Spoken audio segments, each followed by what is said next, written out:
हमारे हिंदू धर्म में एकादशी का बहुत महत्व है।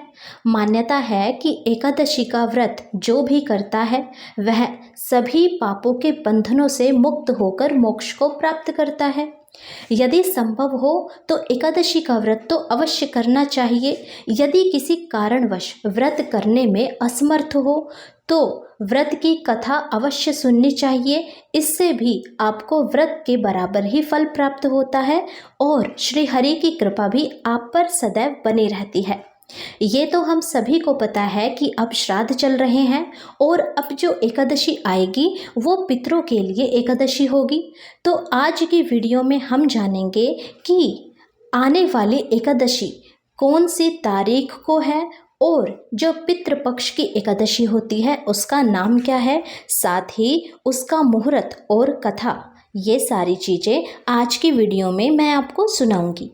तो आइए वीडियो शुरू करते हैं। यदि आप इस चैनल पर नए हैं तो चैनल को सब्सक्राइब अवश्य करें और वीडियो को लाइक भी करें। साल 2023 10 अक्टूबर को इंदिरा एकादशी है।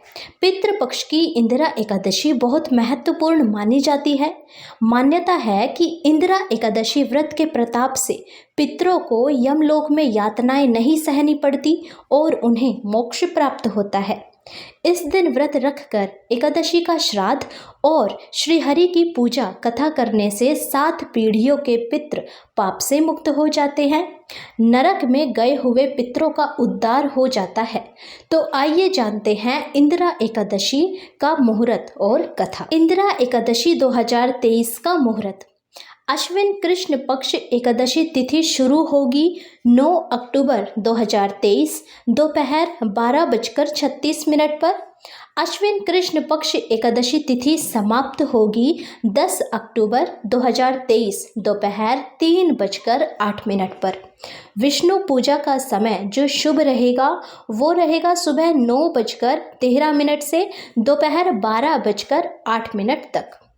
10 अक्टूबर को इंदिरा एकादशी व्रत का पारण का समय रहेगा सुबह 6:19 और सुबह 8:39। 11 अक्टूबर को इंदिरा एकादशी व्रत की कथा सुनते हैं। सतयुग में महिष्मती नाम की नगरी में इंद्रसेन नाम का एक प्रतापी राजा राज्य करता था। वह पुत्र पौत्र धन धान्य आदि से पूर्ण था। उसके शत्रु सदैव उससे भयभीत रहते थे। एक दिन नारद मुनि राजा इंद्रसेन के मृत पिता का संदेश लेकर उनकी सभा में पहुँचे। यहाँ नारद जी ने बताया कि कुछ दिनों पूर्व जब वह यमलोक गए थे तो उनकी भेंट राजा के पिता से हुई थी। राजा के पिता ने बताया कि जीवन काल में एकादशी का व्रत भंग होने की वजह से उन्हें अभी तक मुक्ति नहीं मिल पाई। वह अभी भी यमलोक में ही है। इंदिरा एकादशी व्रत से पिता को मिली यमलोक से मुक्ति। राजा इंद्रसेन पिता की इस स्थिति को सुनकर बहुत दुखी हुए। उसने नारद जी से पिता को मुक्ति दिलाने का उपाय जाना।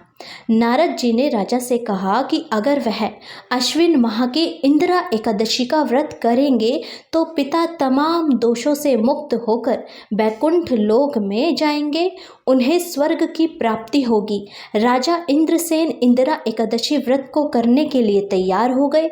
नारद जी द्वारा बताई विधि से राजा इंद्रसेन ने व्रत का संकल्प लिया और इंदिरा एकादशी पर भगवान विष्णु की पूजा की, पितरों का श्राद्ध किया, ब्राह्मणों को भोजन कराया, दान दिया, जिसके फलस्वरूप राजा के पिता को स्वर्ग मिला और साथ ही इंद्रसेन भी मृत्यु के बाद मोक्ष को प्राप्त हुए। तो एकादशी के व्रत में इतनी ताकत होती है कि जो भी व्रत को सच्चे मन से सच्चे हृदय से करे भगवान उनकी प्रार्थना अवश्य स्वीकार करते हैं और जो भी उनकी मनोकामनाएं होती है, जिस भी कार्य के लिए वे व्रत करते हैं उनके वे कार्य सफल होते हैं और उन्हें उन्नति का मार्ग भगवान जी स्वयं दिखाते हैं। तो एकादशी का व्रत करने से सभी पापों से मुक्ति मिलती है और अंत में बैकुंठ धाम मिलता है। तो जो भी इस व्रत को करता है श्री हरि की कृपा पाता है और अपनी सारी मनोकामनाएं पूर्ण पाता है। तो बोलो श्री हरि भगवान विष्णु की जय।